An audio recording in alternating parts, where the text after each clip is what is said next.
Shalom, berjumpa kembali dengan saya Gracia Pilo di channel Enyo Manis.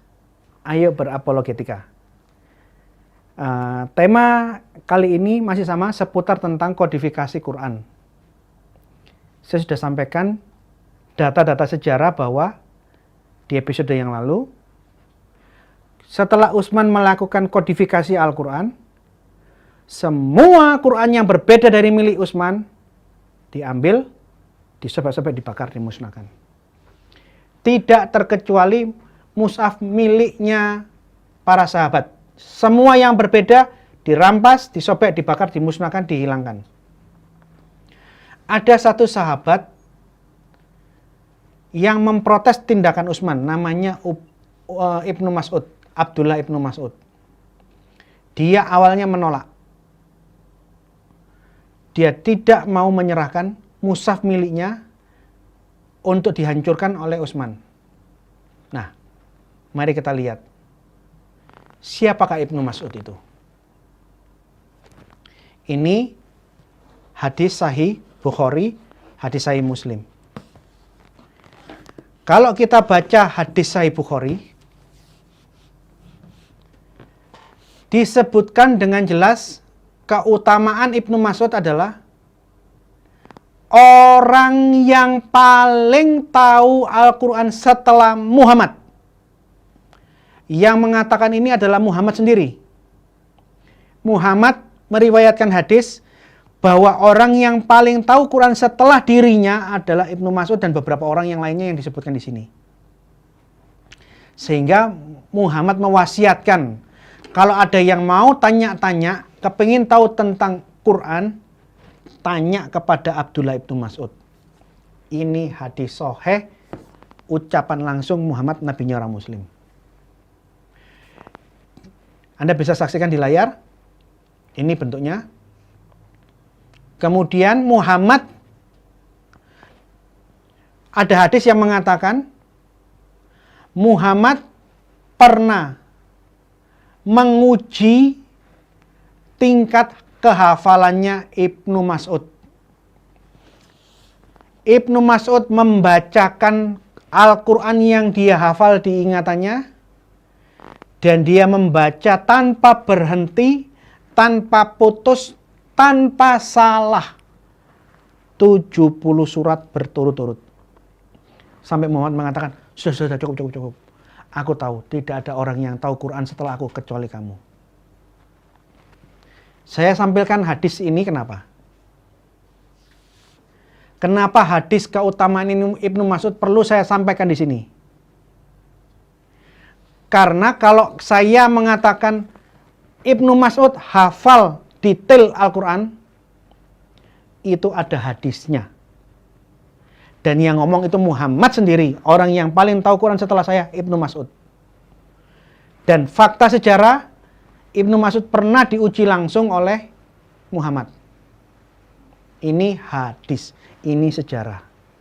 Tapi kalau ada yang mengatakan, ulama tertentu ngomong bahwa semua sahabat Muhammad hafal sampai titik koma, detailnya itu hafal semua, itu asumsi. Itu asumsinya ulama. Itu bukan hadis. Itu hanya dugaan mereka. Tolong dibedakan ya, yang mana yang hadis, mana yang fakta sejarah, dan yang mana hanya sekedar klaim atau dugaan-dugaan semata. Kalau kita berpatokan kepada hadis sahih, orang yang paling tahu Quran setelah Muhammad adalah Ibnu Mas'ud, harusnya menurut saya sih, wasiat Muhammad harus diikuti. Karena bagi saya ini Kristen, bagi saya yang Kristen, tidak ada orang yang paling tahu Quran kecuali Muhammad. Ini yang pertama. Kedua, orang yang ditunjuk Muhammad. Ini pikiran saya. Jadi mengenai tingkat hafalan, kalau kita melihat Ibnu Mas'ud, ini sejarah. Kalau yang lain-lain mengatakan semua hafal, ini kan juru tulisnya. Juru tulis ya kerjanya nulis, belum tentu juru tulis hafal sampai titik komanya. Bisa pahami?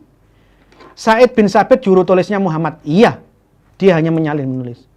Apakah dia orang yang menghafal? Adakah hadis yang mengatakan Said bin Sabit hafal sampai detail-detailnya Quran? Tidak ada. Segala macam keutamaan sahabat-sahabat Muhammad ada di dalam hadis sahih. Anda bisa lihat. Keutamaannya Utsman itu apa? Oh, dia pemalu, oh dia itu dermawan. Nah, itu kita bisa lihat. Keutamaannya Ubay bin Ka'ab apa?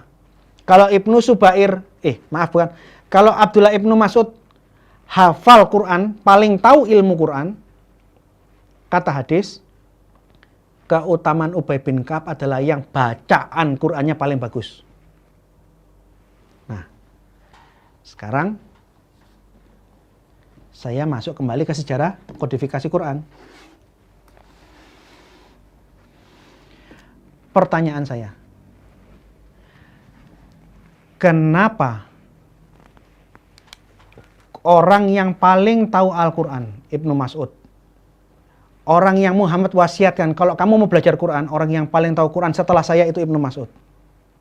Kenapa Ibnu Mas'ud tidak dijadikan patokan? Kenapa mushaf Ibnu Mas'ud, mushaf orang yang paling tahu Quran, katanya Muhammad, bukan kata saya, kata hadis sahih, tidak diikuti? Malah yang dipakai adalah mushafnya Utsman, yang di dalam catatan hadis dia bukan orang yang keutamaannya tentang ilmu Quran, enggak. Dia orangnya pemalu, orangnya dermawan. Ini keutamaannya Utsman. Kenapa versinya Utsman yang dipakai? Artinya apa yang kita bisa saksikan? Quran yang dipakai saat ini itu bukan sesuai dengan yang diinginkan Muhammad. Berbeda kan? Bahkan orang yang paling tahu Quran, mushaf orang yang paling tahu Quran dirampas dan disobek-sobek. Dan Abu Dawud, ulama abad ke-10 yang masih memiliki dokumen-dokumen mushaf Qurannya Ibnu Mas'ud, dia bukukan dengan teliti, jujur apa adanya. Dia sebutkan bahwa mushafnya Ibnu Mas'ud, orang yang paling hafal Quran, katanya Muhammad, berbeda dengan mushaf Quran versinya Utsman. Yang Muhammad tidak pernah ngomong Utsman ini paling tahu Quran, tidak pernah ada.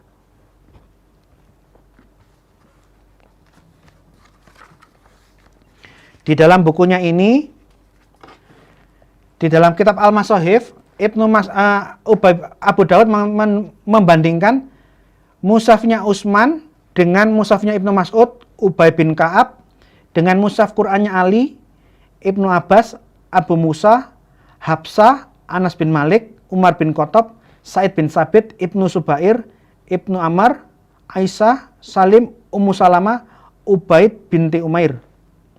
Dan mushaf-mushaf sekunder seperti mushaf Al-Aswad, mushaf Al-Qama, mushaf Hitan, mushaf Said bin Jubair, mushafnya Talha, Ikrimah, Mujahid, Atta bin Abi Rabah, dan lain-lainnya.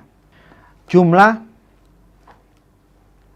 perbandingan Quran di sini, Rasam Utsmani dibandingkan dengan 28 versi mushaf Quran yang berbeda. Jadinya setebel ini. Untuk Qurannya Ibnu Mas'ud, perbedaan surah pertama, kedua, surah ketiga dengan versi Utsman didata ada sekian banyak.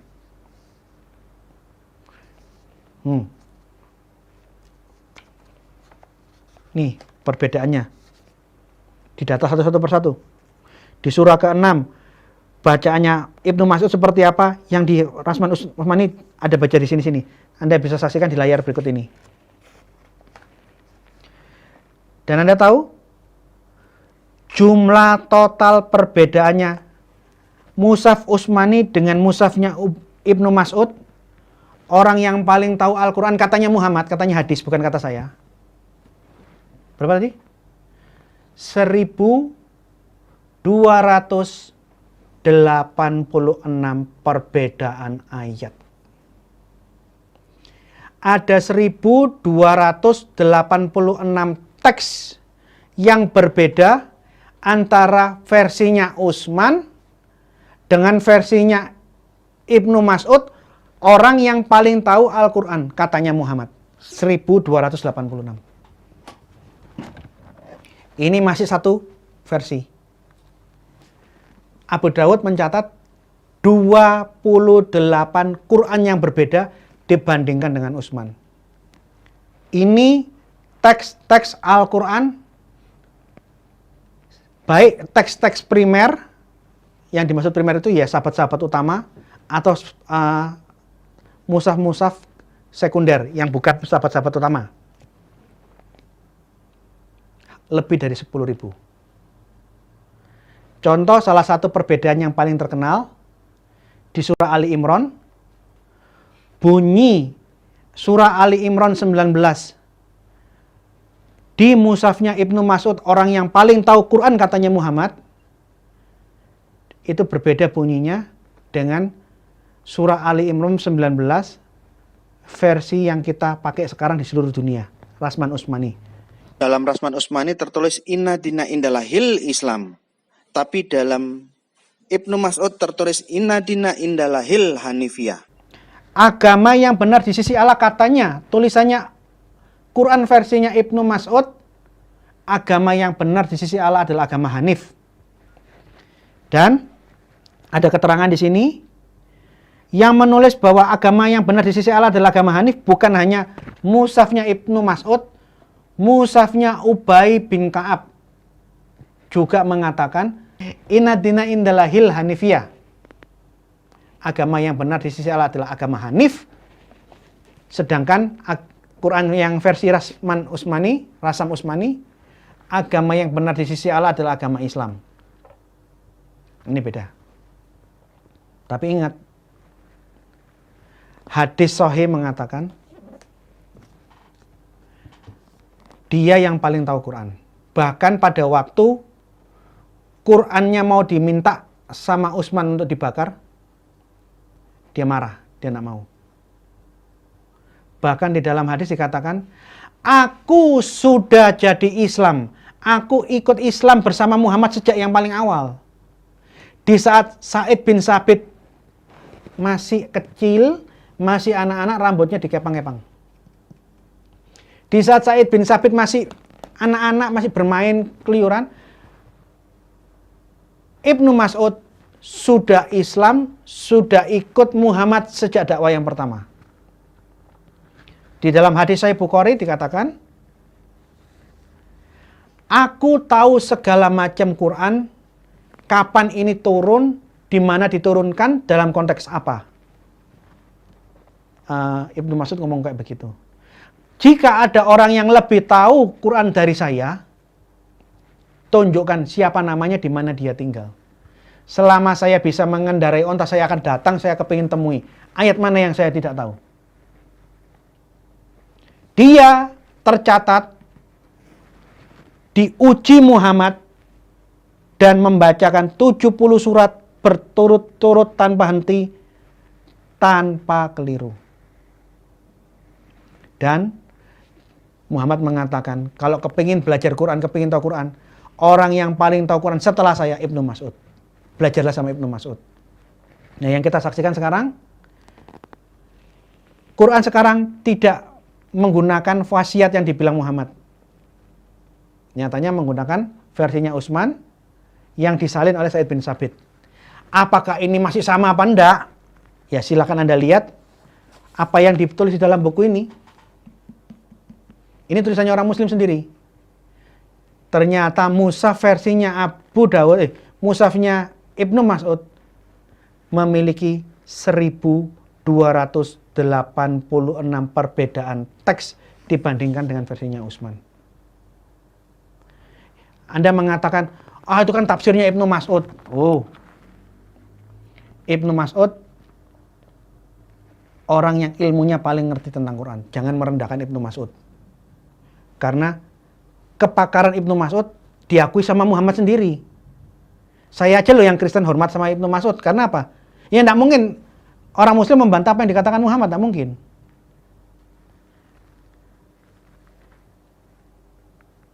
Ini bukti bahwa Quran di zaman pra-Islam beda-beda.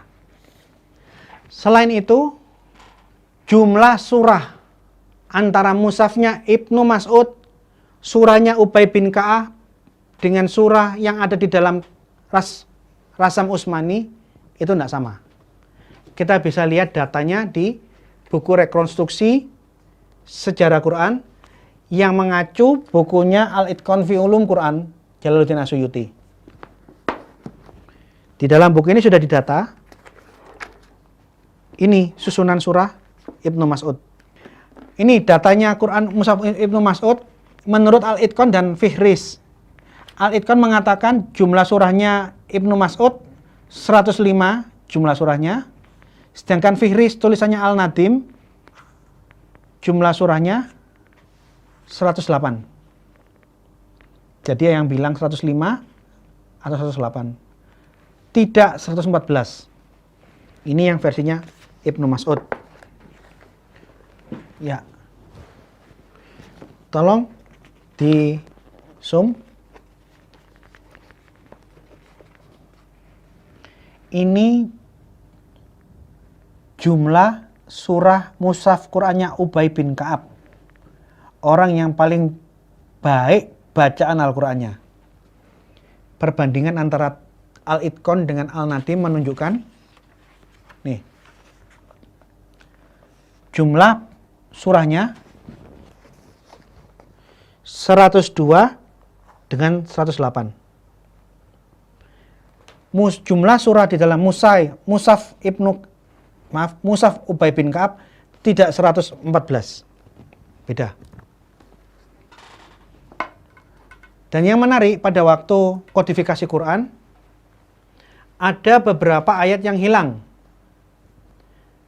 Jadi kalau dikatakan orang Muslim itu hafal sampai detail-detailnya tidak mungkin ada ayat yang hilang, itu tidak benar. Karena di dalam Al-Itqan ini disebutkan ada satu ayat persusuan orang dewasa dan ayat hukuman rajam buat pelaku zina itu ada di dalam mushafnya Aisyah.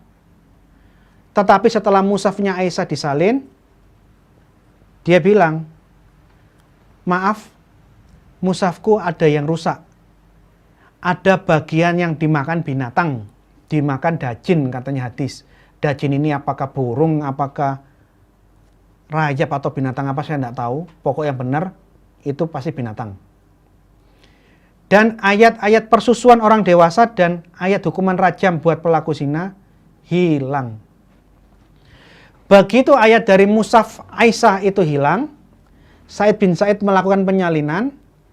Hingga hari ini ayat hukuman rajam buat pelaku zina tidak ada dan tidak bisa dipulihkan di dalam Quran Rasman Utsmani.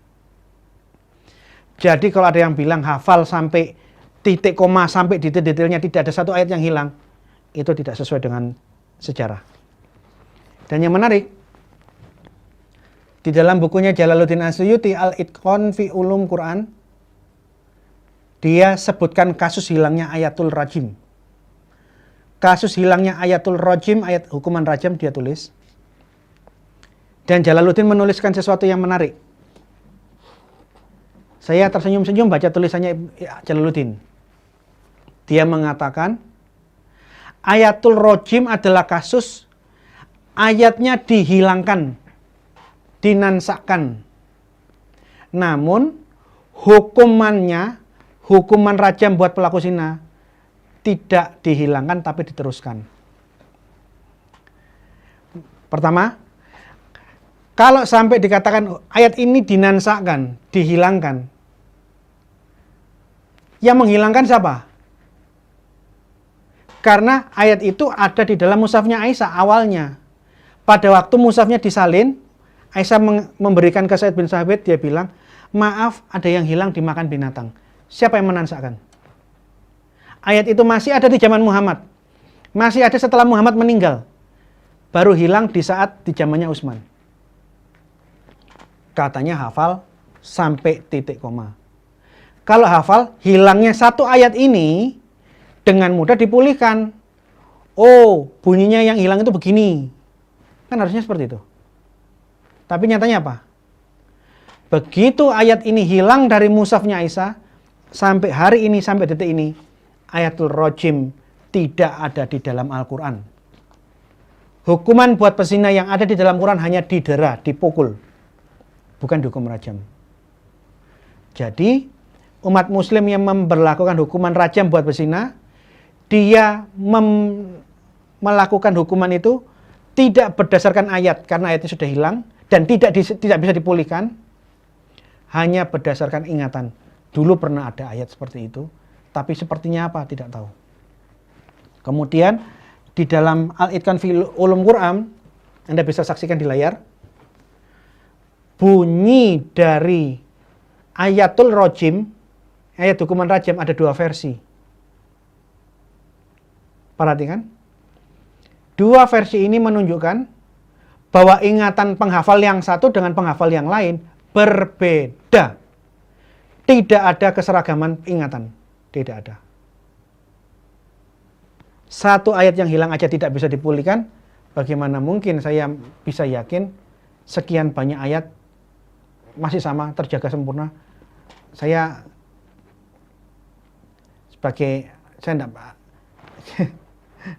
enggak bisa mikir. Karena enggak masuk di akal saya. Satu ayat aja yang hilang enggak bisa dipulihkan. Kok bisa ngomong semuanya bisa dipulihkan? Bagaimana? Satu yang hilang aja lo enggak bisa kamu pulihkan. Bunyinya pun ada 2 macam versi. Yang mana yang benar? Ingatan manusia enggak sama kan? Nah. Dan yang menarik dari Ibnu Mas'ud, ini tafsir Ibnu Mas'ud, dijelaskan bahwa Ibnu Mas'ud, di dalam mushafnya Ibnu Mas'ud tidak ada surah Al-Fatihah. Ini bukunya. Penerbitnya Pustaka Azam.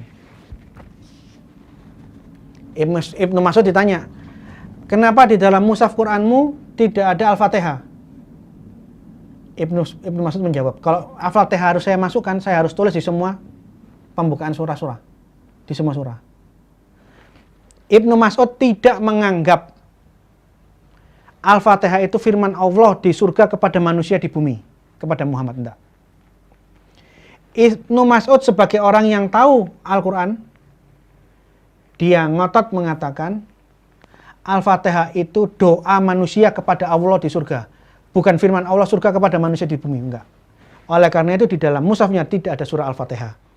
Jadi yang saya bisa sampaikan di dalam episode kali ini adalah Quran yang ada sekarang tidak berdasarkan wasiatnya Muhammad, bahwa Ibnu Mas'ud adalah orang yang paling tahu Quran setelah Muhammad. Ibnu Mas'ud tahu Quran itu hadis, dan yang ngomong langsung Muhammad. Biasanya yang lain, ulama-ulama mengatakan selain Ibnu Mas'ud semua juga pada tahu, semua juga hafal. Bukan hanya Ibnu Mas'ud yang tahu, semua juga tahu, sama seperti Ibnu Mas'ud, tidak ada perbedaan. Itu pandangan pribadi ulama tersebut. Dan ucapan ulama tersebut bukan hadis. Mengenai ini saya tidak mau ikut campur. Saya hanya membatasi diri membaca apa yang ada di hadis dan apa yang ada di dalam, ditunjukkan di dalam kitab Al-Masahif, dan data-data tentang ayat yang hilang di dalam Al-Itqan fi Ulum Quran. Demikian penjelasan saya. Ayo berapologetika. Sampai ketemu di episode yang lain. Bersama dengan Gracia Pelo. Tuhan memberkati.